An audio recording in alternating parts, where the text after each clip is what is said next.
Le saviez-vous? Le saviez-vous?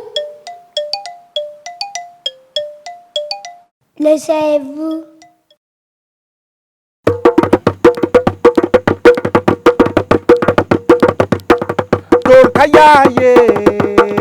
Torkayaye, yalama yeta torkay ne wenamye, annan foti pa wenamye. Torkayaye, neba, torkayaye, yalama yeta torkay ne wenamye, annan foti pa wenamye. Torkayaye, neba, torkayaye, neba. Torkayaye, yalama yeta torkay ne wenamye, annan foti pa wenamye.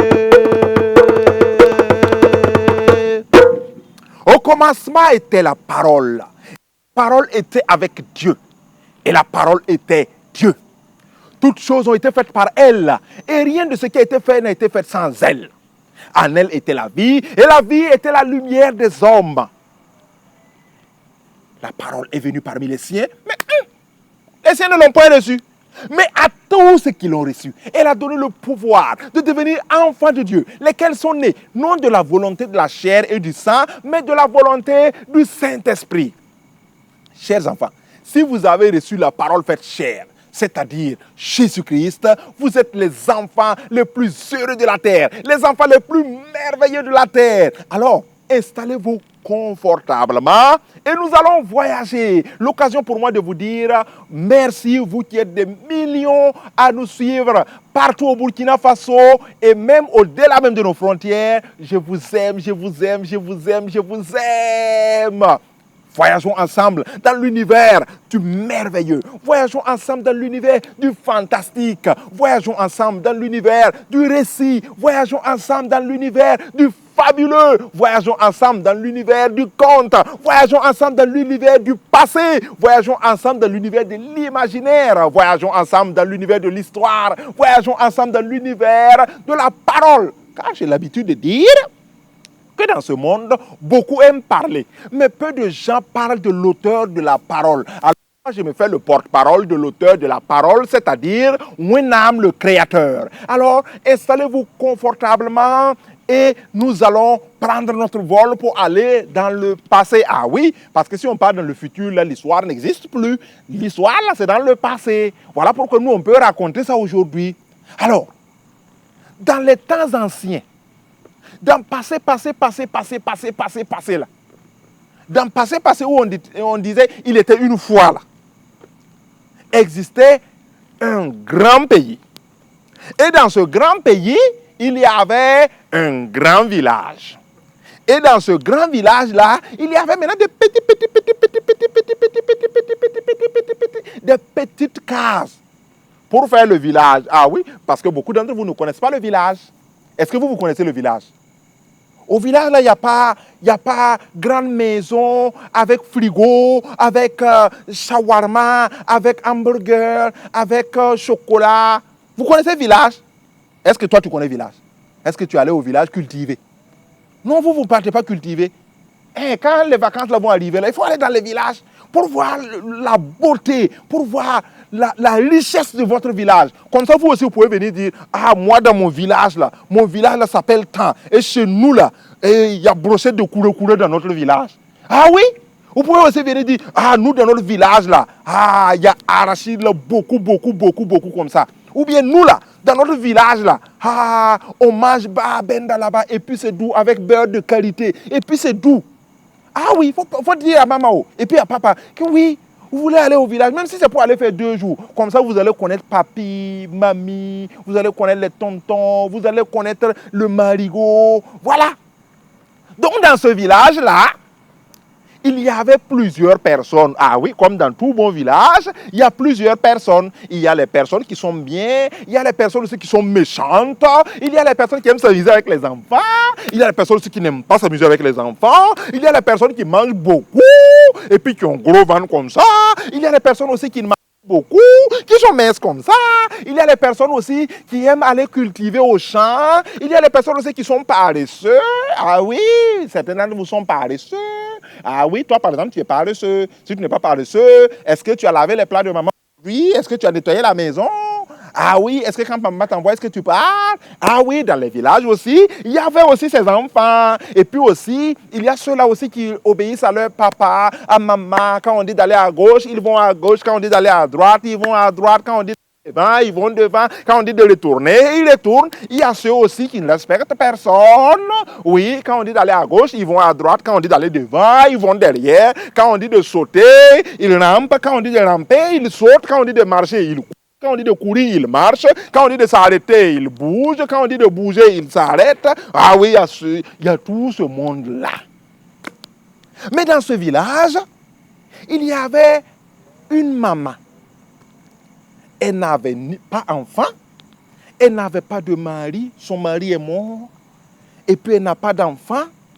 Mais c'est une commerçante. Elle vend tout ce qu'elle trouve au marché. Elle vend souvent de la tomate, elle vend des oignons, elle vend des habits, elle vend tout ce qu'elle peut trouver. Et puis elle avait beaucoup d'argent. Ah oui, elle avait beaucoup d'argent. Mais elle, on l'appelait Wende Kuni. Wende Kuni qui veut dire le don de Dieu. Wende Kuni, c'était dit, comme moi je n'ai pas d'enfant et que je n'ai pas de mari là, je vais faire du bien toute ma vie là. Je vais faire du bien à tout le monde. Alors comme ça, Wende Kuni, quand elle apprenait par exemple que tel enfant-là, ses parents n'ont pas pu payer la scolarité pour qu'il parte à l'école, Wende Kuni part payer l'argent là et puis il dit, il faut aller à l'école.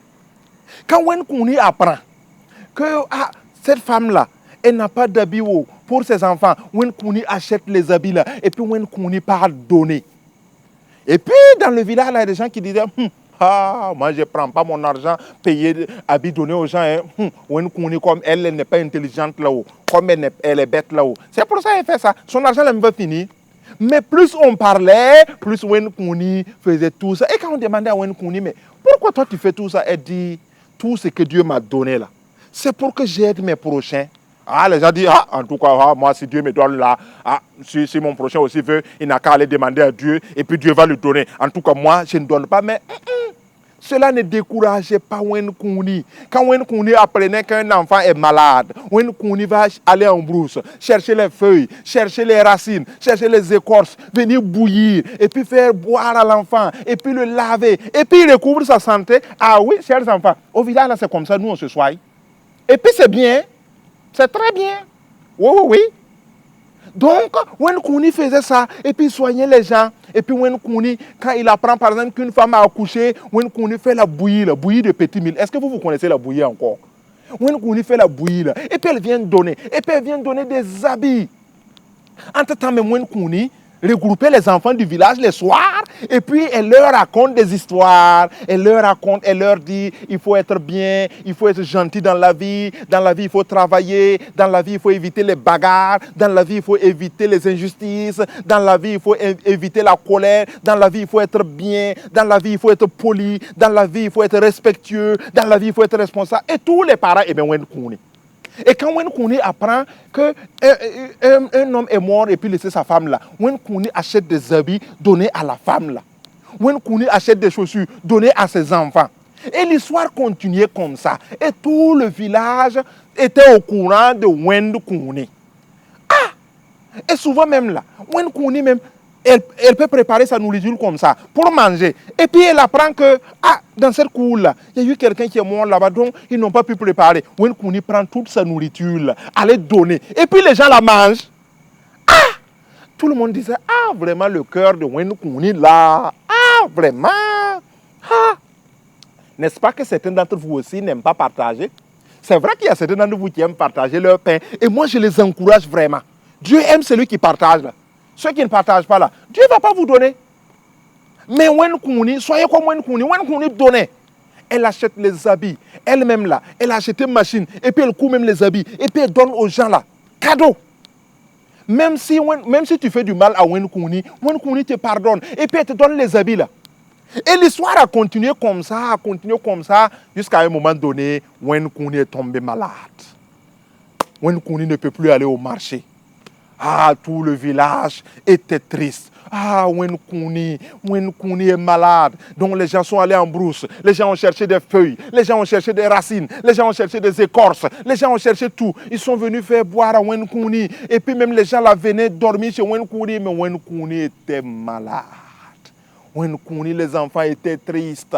Wenkouni est malade. On dit à Wenkouni, tu veux manger quoi? Wenkouni dit, je n'ai même pas l'appétit. Les gens font la soupe, venez donner à Wenkouni, mais elle ne peut pas manger. On fait bouillir, on vient donner à Wenkouni, elle ne peut pas manger. N'est-ce pas que certains d'entre vous aussi, quand vous êtes malade, là, quand maman vous donne à manger, vous ne mangez pas? Ah oui, oui, oui. Ah oui. Donc Wenkouni aussi ne pouvait pas manger. Ah! Et ça continue un jour. 2 jours, Wenkouni est malade. 3 jours, Wenkouni est malade. 4 jours, Wenkouni est malade. 5 jours, la maladie là est devenue grave encore. Et puis son corps la chauffe. Et puis Wenkouni maigrit comme elle ne mange pas là. Ah! Et à un moment donné, Wenkouni est morte. Ah! Quand Wenkouni est morte là, ah! Tout le village a dit non, nous on ne va pas enterrer Wenkouni. Wenkouni nous a fait tellement du bien. Wenkouni était vraiment une bonne personne. Wenkouni était vraiment bien. Ah, nous on va prier pour que Dieu ressuscite Wenkouni. Ah oui, vous voyez chers enfants, comme elle fait du bien là-haut. Comme elle fait du bien, tout le monde a dit, ah, nous ne pouvons pas laisser Wenkouni mourir. Voilà pourquoi il est bien aussi de faire du bien. Si elle faisait du mal là, on allait la prendre et puis aller enterrer. Donc les gens ont commencé à prier. À prier, à pleurer, à prier, à pleurer, à prier, à pleurer. Mais aïe, Wenkouni est morte. Entre-temps, les gens ont dit, on va aller dans le village voisin là. Et puis appeler le pasteur qui est là-bas là. Et puis il va venir. Et puis il va venir prier pour Wenkouni. Sûrement quand lui il va venir là. Et puis prier pour Wenkouni là. Non, Wenkouni là. Non, Dieu va nous entendre. Et puis Wenkouni peut-être va revenir à la vie. Aïe, donc on a choisi des jeunes. Tout le monde même voulait partir. Mais on a dit non, si tout le monde parle, vous allez durer sur la route là. Ah, n'est-ce pas que quand on vous envoie souvent à 2 là, vous sortez et puis vous causez sur la route, et puis vous vous amusez, et puis vous traînez, et puis vous venez à la maison mentir à maman que non, vous êtes parti et puis le boutiquier n'était pas là. Ah oui, il y a des enfants qui font ça. Ah, ceux qui font ça là, c'est pas bien. Ah, si vous faites ça et puis moi je viens à la maison, vous n'aurez pas de cadeau. Donc on a choisi des jeunes. Et puis ils ont pris leur cheval. Et puis ils ont couru. 1 kilomètre à l'heure. 2 kilomètres à l'heure. Mais il faut faire vite. Ah, et puis ils ont couru. 3 kilomètres heure. Ils ont couru. Et puis le soleil là commence à tomber un peu. Donc il va faire nuit. Donc il faut se dépêcher. Ah, et puis ils courent. Et puis ils sont arrivés au village. Et puis ils ont dit au pasteur là, pardon. Il faut venir nous aider. Il y a une dame, une maman. Elle s'appelle Wenkouni. Elle faisait vraiment du bien à tout le monde. Donc elle est morte. Nous on veut que tu viennes prier pour elle. Pour que Dieu fasse grâce. Parce que si elle est morte là, c'est pas bon. Et le pasteur a dit, si c'est vraiment quelqu'un qui fait du bien, moi même je viens. Vous voyez, et puis, il va le courir encore. Il court. 2 kilomètres heure. Il court. Parce qu'il n'y avait pas de voiture, il n'y avait pas de moto, il n'y avait pas d'avion, il n'y avait pas d'hélicoptère, donc c'est cheval. Il court. Et puis ils arrivent. Quand ils sont arrivés, tout le monde avait commencé à pleurer. Les gens même ont commencé à désespérer. Et vous savez ce que les gens ont fait? Chacun a sorti quelque chose que Wenkouni avait donné. Ceux à qui Wenkouni avait donné des chaussures, ils ont sorti les chaussures. Ceux à qui Wenkouni avait donné des habits, ils ont sorti les habits. Ceux à qui Wenkouni avait donné des chevaux, des ânes, des poulets, chacun a sorti ça. Et puis ils ont commencé à crier. Ils ont commencé à pleurer. Et le pasteur est arrivé. Et puis ils se sont mis ensemble. Ils ont prié. Ils ont dit, Dieu, passe, s'il te plaît, ne laisse pas Wenkouni partir. S'il te plaît, ne laisse pas Wenkouni partir. S'il te plaît, ne laisse pas Wenkouni partir. S'il te plaît. Et à un moment donné, on voit les yeux de Wenkouni là qui font quoi? Et puis ça s'est ouvert. Et tout le monde a crié. Et puis Wenkouni est revenu à la vie. Et puis Wenkouni s'est levé. Et tout le monde était content. Il y a eu fête au village. Pendant 7 jours et 7 nuits, les gens ont dansé, les gens ont mangé, les gens ont bu. Parce que Wenkouni est revenu à la vie. Chers enfants, si vous voulez que tout le monde s'inquiète pour vous, faites du bien. Si Wankouni était méchante là, si elle était sorcière là, si elle était morte, les gens allaient dire, ah vraiment Dieu merci, ah la sorcière là est morte, la sorcière là est partie, vraiment on va avoir la paix maintenant. Mais comme elle faisait du bien là-haut, comme elle était une bonne personne, vous voyez, tout le monde a prié, et puis Wankouni est revenue à la vie, et elle a repris encore le chemin du marché, elle vendait encore ses tomates, elle vendait encore ses oignons, elle vendait encore ses habits, et elle faisait encore du bien à tout le monde. Chers enfants, le verset à retenir de cette histoire, c'est Jean, chapitre 5, au verset 29. Ceux qui auront fait le bien ressusciteront pour la vie. Je reprends encore, Jean, chapitre 5, verset 29. Ceux qui auront fait le bien ressusciteront pour la vie. Voilà ce qui me fait à notre émission Le saviez-vous de ce jour. Quant à moi, je vous donne rendez-vous la semaine prochaine sur cette même antenne pour un nouveau numéro encore de Le saviez-vous, si Dieu le veut, bien sûr. Torkayaye, torkayaye, yalma yetta torkayne wenamye, annan voti pa wenamye. Torkayaye neba, torkayaye, yalma yetta torkayne wenamye, annan voti pa wenamye.